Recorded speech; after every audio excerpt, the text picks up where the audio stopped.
मेरी सास बहुत खूबसूरत और जवान थी। इसकी एक शर्त थी कि वो शादी के बाद मुझे घर दामाद रखेंगे। मैं अपनी बीवी के हाथों मजबूर था क्योंकि मैं आपसे बहुत प्यार करता था। इसलिए जब ये शर्त मानकर घर दामाद रहने पर राजी हो गया तो सास के चेहरे पर एक अजीब सी मुस्कुराहट फैल गई। कुछ दिन गुजरे थे, मुझे ऐसा महसूस होता कि रात को हमारे कमरे में कोई चोरी चोरी झांकता है। कौन हो सकता है? मेरे साथ अपने कमरे में अकेले ही सोते थे और मेरी बीवी के अलावा हमारे घर में और कोई भी नहीं होता था। एक रात ऐसी थी जब मुझे खिड़की से खटखटासा हुआ तो मैंने पीछे मुड़कर देखा तो मेरी सास मेरे कमरे में झांक रही थी और मुझे देखते ही मुझे हाथ के इशारे से खामोश रहने को कहा। समझ गया था कि मेरी सास क्या देखना चाहती थी और मुझसे क्या चाहती थी। एक रात मैंने अपनी बीवी को नींद की गोली खिलाकर सास को इशारा किया और फिर मेरा नाम फरूक है। मेरा ताल्लुक एक मिडिल क्लास फैमिली से है। मेरी शादी को तकरीबन 6 महीने होने वाले हैं और ये 6 महीने मैंने एक ज़हनी अजियत में ही गुजारे हैं और इस ज़हनी अजियत की वजह कोई और नहीं बल्कि मेरी सास थी। सारा दिन जवान और सेहतमंद रहने वाली मेरी सास को रात के इस पहर ना जाने क्या हो जाता कि मेरी बीवी और मैं एक दूसरे के साथ वक्त गुजारने की ख्वाहिश रखते।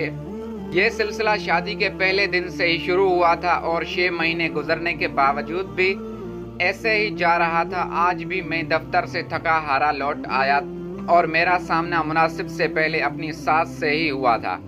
मेरी बीवी शहनाज घर में मौजूद नहीं थी। मेरी सास हमारे ही पोर्शन में मौजूद थी। मुझे देखते ही उनके चेहरे पर एक अजीब सी मुस्कुराहट आ गई और वो खुद मेरे लिए चाय बनाकर लाई तो मजबूरन मुझे उसके साथ ड्रिंक रूम में बैठना पड़ा। मैंने सोच लिया था कि चाय खत्म करते ही मैं सीधा अपने कमरे में चला जाऊंगा। पिछले 10 मिनट से मेरी सास सोफे पर बैठी मुस्तकिल मुझे देख रही थी और मैं शर्म से पानी पानी हो रहा था। उनकी नज़रों का अंदाज ऐसा था कि मुझे घबराहट का एहसास हो रहा था और हमेशा ही ऐसा होता था कि जब भी मैं उनके सामने होता तो उनकी नज़रों का रवैया बदल जाता। उनके चेहरे पर एक अजीब सी मुस्कुराहट होती और वो बिना कुछ कहे मुझे देखती रहती। अभी अभी वो बिना कुछ कहे बस नज़रें जमाए मुझ पर बैठी थी और मुझे लग रहा था कि थोड़ी देर और उनके सामने बैठा तो मेरा सारा जिस्म पसीने में शराबू हो जाएगा। कभी कभी तो मेरे इतना करीब होकर बैठ जाती कि मेरे लिए बर्दाश्त करना भी मुश्किल हो जाता। दरअसल मेरी सास एक 35 साल की जवान उम्र औरत थी, लेकिन उनकी नज़रें, उनका अंदाज और उनका उठना बैठना ऐसा था जैसे वो अभी अभी 16 साल की लड़की हो। जब मेरे करीब आती और किसी न किसी बहाने से मुझे छूने की कोशिश करती तो मेरी जान हवा होने लगती। उस वक्त भी उनके सामने बैठे मुझे अपनी बीवी पर गुस्सा आ रहा था। मेरी बीवी शहनाज कहाँ गायब हो गई थी और मैं बमुश्किल अपनी सास को बर्दाश्त कर रहा था। शहनाज को मालूम था कि मुझे इस वक्त घर से बाहर निकलना पसंद नहीं, लेकिन वो फिर भी मेरी मर्जी के खिलाफ जाती थी। थोड़ी देर और गुजरी और मेरे लिए मजीद उनके सामने बैठना मुश्किल हो गया तो मैं सोफे से उठकर खड़ा हुआ और मैंने कहा कि शबाना आंटी। जब शहनाज आए तो उससे मेरे पास कमरे में मेरी बात सुनते ही आंटी कहने लगी कि कमरे में जाकर अकेले क्या करोगे, यही मेरे साथ बैठकर मुझसे बातें करो।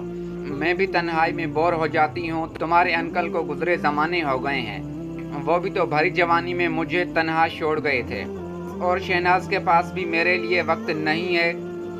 तुम ही कुछ वक्त मेरे साथ गुजार लिया करो। मैं उनकी बात सुनकर उनकी शक्ल देखकर रह गया। मेरे लिए इस तरह उनके आगे बैठना सवाए तोफत और परेशानी के और कुछ भी नहीं था।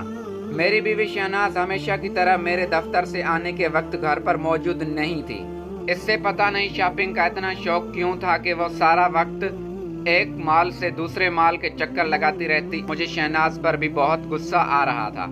उससे भी मुझे जिद करने में बहुत मज़ा आता था। एक दफ़ा फिर मैं मजबूर शबाना आंटी के सामने बैठ गया। वो मेरी सास थी और शादी के शुरू में मैंने उन्हें अम्मा कहना चाहता था, लेकिन ये बात शबाना आंटी की तबीयत को बहुत गरा गुजरी थी। वो कहने लगी कि ना ही मैं इतनी उम्र वाली हूँ और ना ही मैं तुम्हारी अम्मा हूँ, तुम मुझे आंटी कह सकती हो। उस वक्त मुझे एहसास हो गया था कि मेरी सास जवान लड़की बनना पसंद है, लेकिन इस बात का अंदाज़ा नहीं था कि उनके अंदर तो जवान लड़की जैसे जज्बात भी मौजूद हैं। उनका सजना संवरना हरगिज़ भी एक बेवा औरत जैसा नहीं था, बल्कि वो तो मुझे शहनाज से भी ज़्यादा नई शादीशुदा औरत लगती थी। तो आधे घंटे में ऐसे ही उनके सामने बैठा उनकी नज़रों को बर्दाश्त करता और फिर जब आंटी मैं थोड़ी देर आराम करना चाहता हूँ शहनाज तो पता नहीं कब आएगी, लेकिन मैं ऑफिस से बहुत थका हुआ आया हूँ। आंटी मुस्कुरा कर कहने लगी, अच्छा जाओ तुम अपने कमरे में जाकर आराम करो। प्यारे दोस्तों, अगर आपको ये हमारी मालूमाती वीडियो पसंद आई है तो वीडियो को लाइक करके चैनल को सब्सक्राइब जरूर करें।